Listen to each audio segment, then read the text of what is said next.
بسم اللہ الرحمن الرحیم والصلاة والسلام علی رسولہ الکریم وعلی آلہ واصحابہ اجمعین اللہم صلی علی محمد وعلی آل محمد کما صلیت علی ابراہیم وعلی آل ابراہیم انک حمید مجید اللہم بارک علی محمد وعلی آل محمد کما بارکت علی ابراہیم وعلی آل ابراہیم انک حمید مجید۔ جب ہم معاشرے میں یہ کہتے ہیں کہ فلاں شخص بڑا دیندار ہے تو ہمارا ذہن فوراً اس بات کی طرف جاتا ہے کہ وہ نمازی ہے۔ ہم یہ سوچتے ہیں کہ وہ روزے اہتمام سے رکھتا ہے، تہجد گزار ہے، عبادت کا اہتمام کرتا ہے، مسجد کے معاملات کے اندر پیش رہتا ہے۔ ہماری زبان کے اندر دیندار کا مفہوم یہ ہے، جبکہ رسول اکرم صلی اللہ علیہ وسلم کی تمام احادیث کو اگر اکٹھا کیا جائے تو آپ کی احادیث میں سے 1/3 احادیث وہ ہیں جو نماز، روزہ، زکوٰۃ، حج کے متعلق ہیں۔ 3 حصے احادیث مبارکہ کے وہ معاملات سے متعلق ہیں، کاروبار سے متعلق ہیں، معاشرت سے متعلق ہیں۔ اور بدقسمتی سے ہم نہ کاروبار کو دین کے مطابق چلانے کی کوشش کرتے ہیں اور نہ ہی ہم اس معاملے میں خود کو دین کا پابند سمجھتے ہیں۔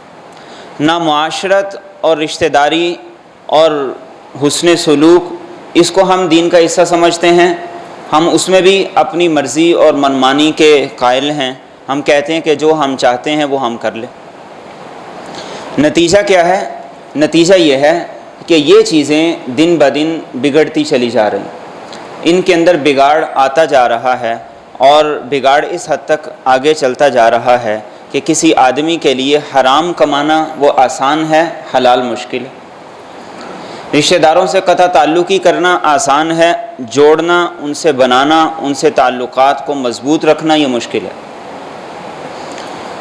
اور معاملات میں، کاروبار میں جو رسول اکرم صلی اللہ علیہ وسلم نے ہدایات دیں، ان ہدایات میں سے ایک بڑی ہدایت ہے سچائی، وعدے کو پورا کرنا، زبان پہ پورا اترنا، اپنی بات پر قائم رہنا اور اپنے وعدے کو پورا کرنے کی ہر ممکن کوشش کرنا۔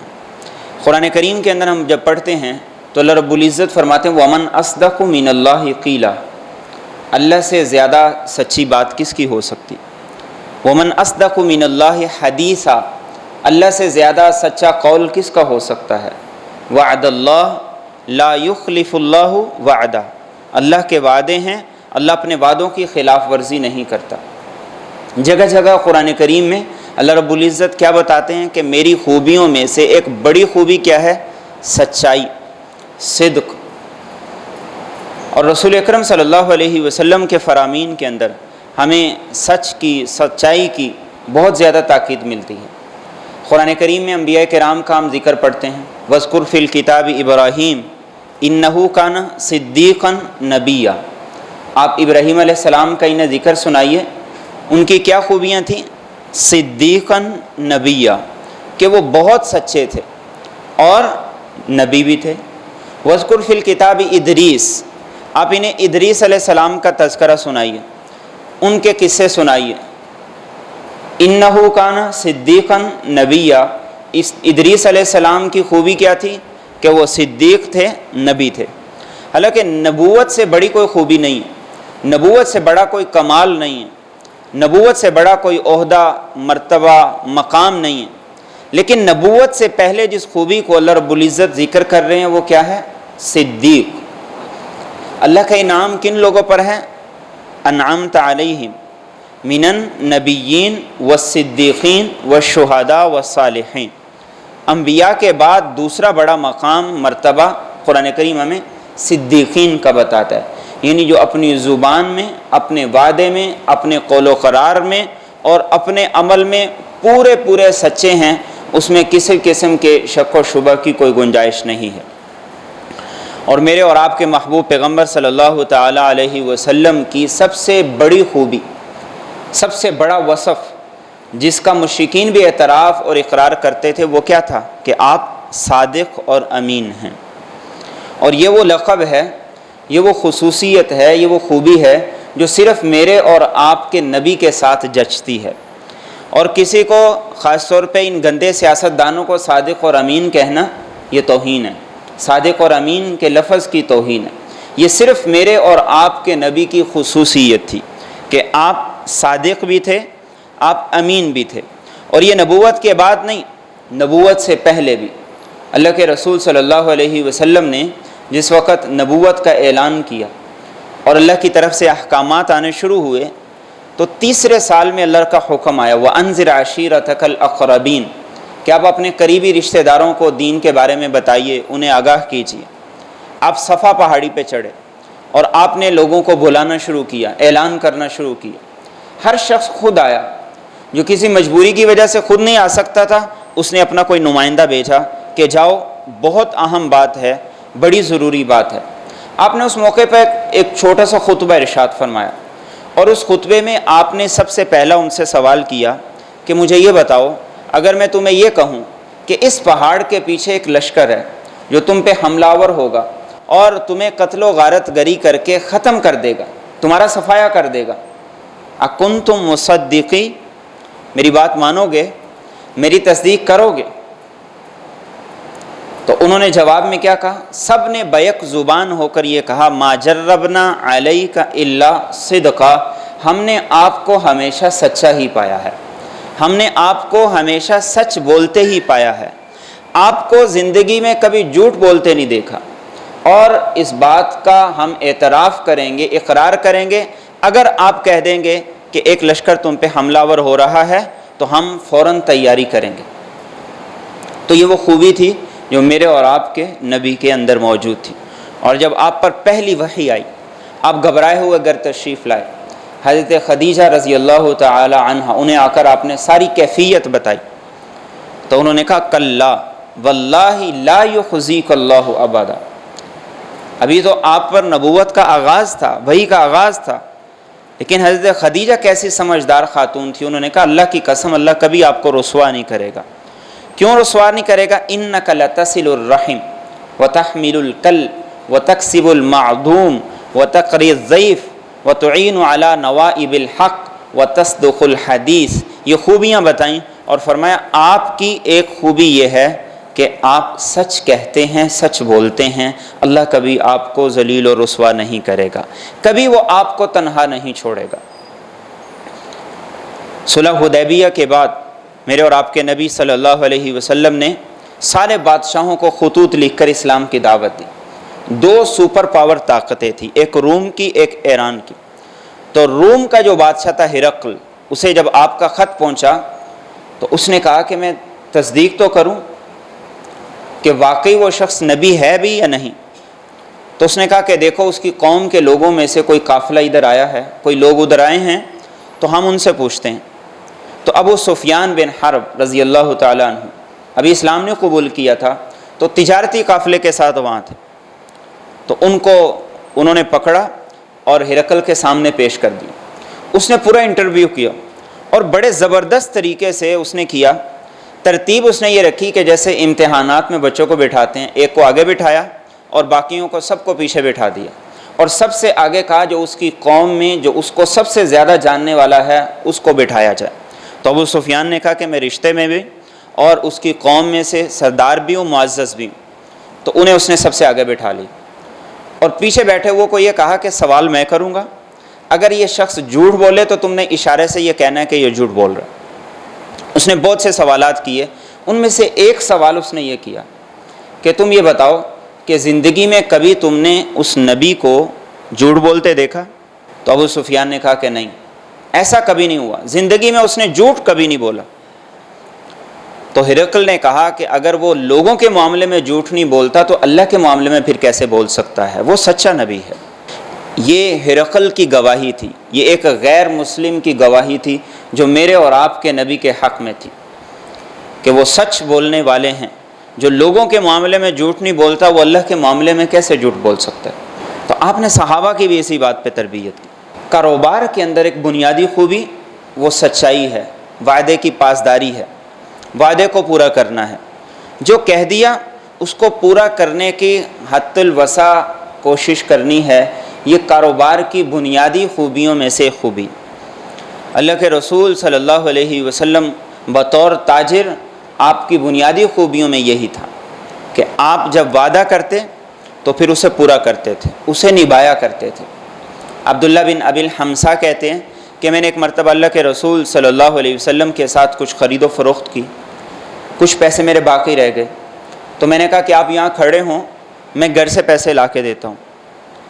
کہتے ہیں میں گھر گیا اور بھول گیا، 3 دن بعد مجھے یاد آیا تو میں دوبارہ اسی جگہ پہ آیا تو اللہ کے رسول اسی جگہ پہ 3 دن سے میرے منتظر تھے، اور فرماتے ہیں کہ انہوں نے غصہ نہیں کیا، مجھے برا بھلا نہیں کہا، صرف اتنا کہا کہ تم نے مجھے بڑی ایذا دی، مشقت میں ڈالا، میں 3 دن سے یہاں کھڑا تیرا انتظار کر رہا ہوں۔ یہ میرے اور آپ کے نبی کے وعدے اور زبان اور قول کی سچائی تھی۔ آپ نے شام کی طرف 2 سفر کیے، پہلا سفر کیا اپنے چچا کے ساتھ، اس میں آپ تجارت کے لیے نہیں تھے بلکہ کاروبار کے ایکسپیرینس کے لیے۔ دوسرا سفر کیا آپ نے جب آپ کی عمر 25 سال کی تھی، اور سفر کیسے کیا کہ آپ کے چچا ابو طالب نے کہا کہ اب زمانے کی مشقتیں بڑھ رہی ہیں، حالات ٹائٹ ہو رہے ہیں، تو آپ ایسا کرو کہ خدیجہ کے پاس جاؤ، آپ کی ابھی شادی نہیں ہوئی تھی، ان کا مال لے کر لوگ جاتے ہیں، تجارت کرتے ہیں، تو تم ان کے پاس جا کے کہو کہ آپ مجھے موقع دیں، میں آپ کا مال لے کے جاتا ہوں، میں تجارت کروں گا۔ تو یہ بات جب حضرت خدیجہ رضی اللہ تعالیٰ عنہ تک پہنچی تو انہوں نے آپ کے کہنے سے پہلے آپ کو طلب کر لیا، اور کیا کہا؟ یہی کہا کہ ہم نے آپ کو سچا پایا، امانت دار پایا ہے، آپ اپنی زبان کے سچے ہیں، وعدے کے کھرے ہیں، تو جتنا منافع میں اور لوگوں کو دیتی ہوں اس سے دگنا آپ کو دوں گی، اور میں اعزاز سمجھتی ہوں کہ آپ میرا مال تجارت کے لیے لے کر جائیں۔ تو یہ زبان کی سچائی، وعدے کو پورا کرنا، یہ کاروبار کے بنیادی اصولوں میں سے ایک اصول ہے۔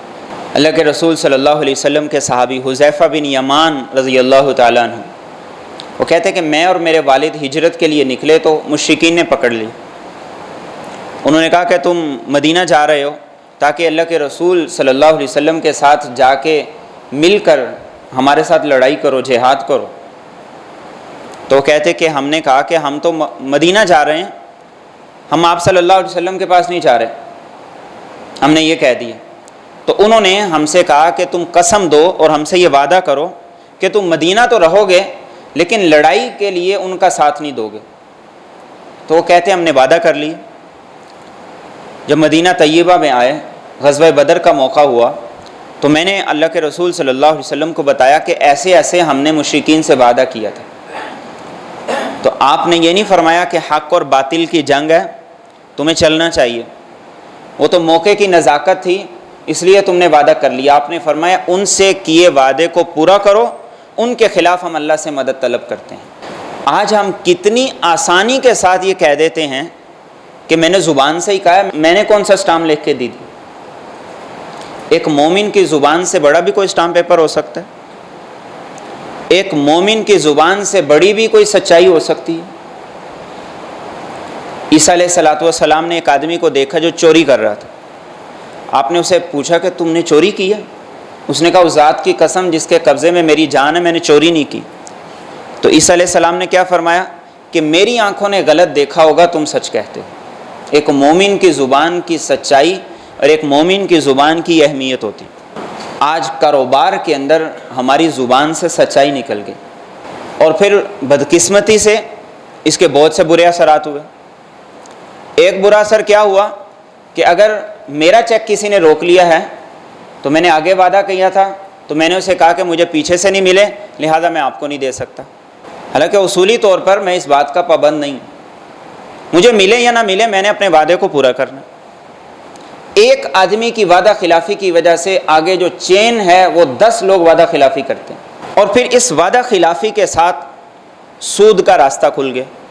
سود کا راستہ کھل گیا۔ سود کا راستہ کیسے کھل گیا؟